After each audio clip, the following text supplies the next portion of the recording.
ನಾಗೇಂದ್ರ ಅವರು ಇವತ್ತು ರಾಜೀನಾಮೆ ಕೊಡ್ತಾರೋ ನಾಳೆ ರಾಜೀನಾಮೆ ಕೊಡ್ತಾರೋ ನೀವು ತಿಂಗಳು ಬಿಟ್ಟು ರಾಜೀನಾಮೆ ಕೊಡ್ತಾರೋ ನನಗಂತೂ ಗೊತ್ತಿಲ್ಲ. ಆದ್ರೆ ಒಂದಂತೂ ಸತ್ಯ, ನಾಗೇಂದ್ರ ಅವರು ಯಾವ ನಾಗೇಂದ್ರ ವಾಲ್ಮೀಕಿ ಅಭಿವೃದ್ಧಿ ನಿಗಮದ ಹಣವನ್ನ ಲೂಟಿ ಮಾಡಿರುವಂತ ಈ ಹಗರಣದಲ್ಲಿ ಪ್ರಮುಖ ಆರೋಪಿ. ಇಡೀ ಚಾರ್ಜ್ ಶೀಟ್ ಅಲ್ಲೂ ಕೂಡ ಅವ್ರ ಹೆಸರು ಉಲ್ಲೇಖ ಆಗಿದೆ. ಶಿವಮೊಗ್ಗದಲ್ಲಿ ಚಂದ್ರಶೇಖರ್ ಅಧಿಕಾರಿಯನ್ನು ಆತ್ಮಹತ್ಯೆ ಮಾಡಿಕೊಂಡ್ರು. ಬೋವಿ ಸಮಾಜದ ಒಬ್ಬ ಪ್ರಾಮಾಣಿಕ ಅಧಿಕಾರಿಯನ್ನು ಆತ್ಮಹತ್ಯೆ ಮಾಡಿಕೊಂಡ್ರು. ಅವರ ಡೆತ್ ನೋಟ್ ಅಲ್ಲೂ ಕೂಡ ಅಂದಿನ ಸಚಿವರು ನಾಗೇಂದ್ರರವರ ಮೌಖಿಕ ಆದೇಶದ ಮೇರೆಗೆ ಈ ಹಣವನ್ನ ತೆಲಂಗಾಣ ರಾಜ್ಯಕ್ಕೆ ವರ್ಗಾವಣೆ ಮಾಡಿದ್ದೇವೆ ಅನ್ನೋದನ್ನ ಉಲ್ಲೇಖ ಮಾಡಿದ್ದಾರೆ ಡೆತ್ ನೋಟ್ ಅಲ್ಲಿ. ಡೆತ್ ನೋಟ್ ಅಲ್ಲಿ ಒಬ್ಬ ಆತ್ಮಹತ್ಯೆ ಮಾಡಿಕೊಳ್ಳುವ ಮುಂಚಿತವಾಗಿ ಒಂದು ಉಲ್ಲೇಖ ಮಾಡ್ತಾರೆ ಅಂತ ಹೇಳಿದ್ರೆ ಅದರ ಮಹತ್ವ ಎಷ್ಟಿರ್ತದೆ ಅಂತೇಳಿ ನಿಮ್ಗೆಲ್ರೂ ಕೂಡ ಗೊತ್ತಿದೆ. ನಾ ಎಲ್ಲಿ ತನಕ ಹೇಳ್ತೇನೆ ಅಂತ ಹೇಳಿದ್ರೆ, ನಾಗೇಂದ್ರ ಅವರು ತನಿಖೆ ನಡೀತಾ ಇದೆ, ಅವರು ನಿರಪರಾಧಿ ಅಂತ ಹೇಳಿ ರುಜುವಾತಾದ್ರೆ ಆಮೇಲೆ ಅವ್ರನ್ನ ಮುಖ್ಯಮಂತ್ರಿನೇ ಮಾಡ್ಕೊಳ್ಳಿ. ನಾನು ಡಿ ಕೆ ಶಿವಕುಮಾರ್ ಅವ್ರಿಗೂ ಕೂಡ ಹೇಳ್ತೇನೆ, ಅವರು ಪ್ರಾಮಾಣಿಕರು ಅಂತೇಳಿ ಏನಾರ ಪ್ರೂವ್ ಆದ್ರೆ ಅವ್ರು ಮುಖ್ಯಮಂತ್ರಿ ಮಾಡ್ಲೇಬೇಕಾದ್ರೆ ಮಂತ್ರಿ ಎಲ್ಲ ಮುಖ್ಯಮಂತ್ರಿ ಮಾಡ್ಲಿ, ನಮ್ಗೇನೂ ತಕರಾರಿಲ್ಲ.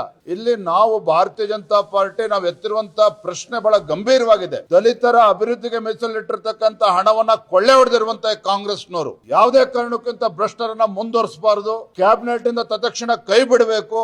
ಇದನ್ನು ಸದನ ಪ್ರಾರಂಭ ಆಗುವ ಮುಂಚೆನೂ ಕೂಡ ಹೇಳಿದ್ದೇವೆ, ಅಧಿವೇಶನ ಪ್ರಾರಂಭ ಆಗುವ ಮುಂಚೆನೂ ಕೂಡ ಹೇಳಿದ್ದೇವೆ. ರಾಜ್ಯದ ಜ್ವಲಂತ ಸಮಸ್ಯೆಗಳ ಬಗ್ಗೆ ಚರ್ಚೆ ಆಗಬೇಕು, ಉತ್ತರ ಕರ್ನಾಟಕ ಸಮಸ್ಯೆ ಚರ್ಚೆ ಆಗಬೇಕು, ಬರದ ಬಗ್ಗೆ ಚರ್ಚೆ ಆಗಬೇಕು, ನೀರಾವರಿ ಯೋಜನೆಗಳ ಬಗ್ಗೆ ಚರ್ಚೆ ಆಗಬೇಕು, ಕೆಪಿಎಸ್ಸಿ ಹಗರಣದ ಬಗ್ಗೆ ಚರ್ಚೆ ಆಗಬೇಕು.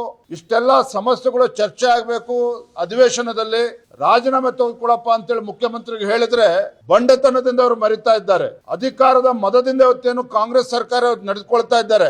ಈ ಮದವನ್ನು ಇಳಿಸ್ತಕ್ಕಂಥ ಶಕ್ತಿ ಇವತ್ತು ಭಾರತೀಯ ಜನತಾ ಪಾರ್ಟಿಗೆ ಇವತ್ತು ಮತ್ತೊಮ್ಮೆ ಎಚ್ಚರಿಕೆಯನ್ನು ಕೊಡ್ತಾ ಇದ್ದೇನೆ ಮಾನ್ಯ ಮುಖ್ಯಮಂತ್ರಿಗಳಿಗೆ. ಹಗುರವಾಗಿ ತೆಗೆದುಕೊಳ್ಬೇಡಿ ನಮ್ಮ ಹೋರಾಟವನ್ನ.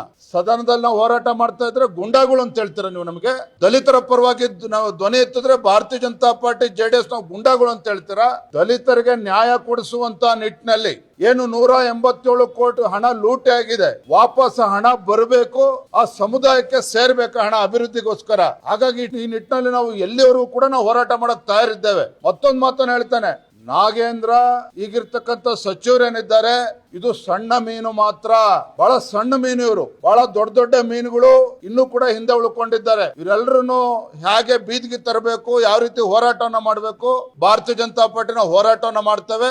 ಎಲ್ಲಿವರೆಗೂ ಧ್ವನಿ ಇಲ್ಲದವರ ಧ್ವನಿಯಾಗಿ ಇವತ್ತು ದಲಿತರ ಪರವಾಗಿ ಎಲ್ಲಿವರೆಗೂ ಹೋರಾಟವನ್ನ ಮಾಡಬೇಕು ಭಾರತೀಯ ಜನತಾ ಪಾರ್ಟಿ ಮಾಡೇ ಮಾಡ್ತದೆ. ಆ ಸಮುದಾಯಕ್ಕೆ ನ್ಯಾಯ ಕೊಡಿಸ್ತಕ್ಕಂಥ ನಿಟ್ಟಿನಲ್ಲಿ, ಶೋಷಿತ ಪೀಡಿತ ಸಮುದಾಯಗಳಿಗೆ ನ್ಯಾಯ ಕೊಡಿಸ್ತಕ್ಕಂಥ ನಿಟ್ಟಿನಲ್ಲಿ ಭಾರತೀಯ ಜನತಾ ಪಾರ್ಟಿ ಯಾವತ್ತೂ ಕೂಡ ಕಟಿಬದ್ಧವಾಗಿದೆ. ಹೋರಾಟವನ್ನ ಮುಂದುವರಿಸ್ತೇವೆ.